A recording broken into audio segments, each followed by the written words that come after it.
How can we solve for x in this quadratic equation? Well, we can't really get x by itself because we have both an x squared and a regular x, so that's basically impossible. We have the quadratic formula, but no one wants to do that. But with this, we can actually use a method called factoring. And to factor this equation, we need to split this up into two sets of x plus something and x minus something in parentheses. Eventually, we want to get it into this format. But to figure out what numbers go in here, we need to use this number and this number. So for this number, the 7 here, the number in front of x, our two numbers need to add up to this number. So we need to add to 7. And we also need the two numbers to multiply to the number that's by itself, in this case 10. So what are two numbers that multiply to 10?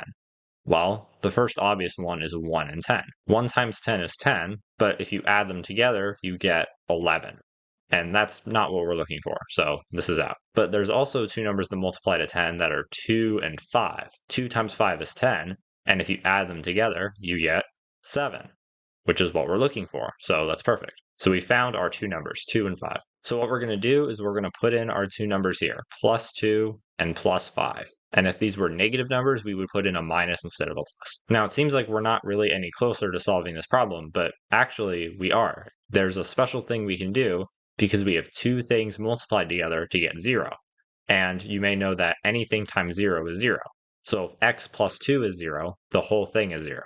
And if x plus 5 is 0, the whole thing is 0. So in this case, there are two different possibilities for this to equal 0. If x plus 2 equals 0, the whole thing is 0. And if x plus 5 is 0, the whole thing is 0. So we actually can split this up into two equations. And now we just need to solve each equation. So in this case, x plus 2 equals 0. We can get rid of this plus 2 by doing the opposite, minus 2. These cancel out, and we're just left with x equals 0 minus 2, which is negative 2. That is one of our answers, but quadratic equations usually have two answers. So we can find our other answer over here. X plus 5 equals 0. We'll do the same thing. We'll get rid of the plus 5 by doing minus 5. These cancel out, and we're just left with x equals 0 minus 5, which is negative 5. So our two final answers are negative 2 and negative 5.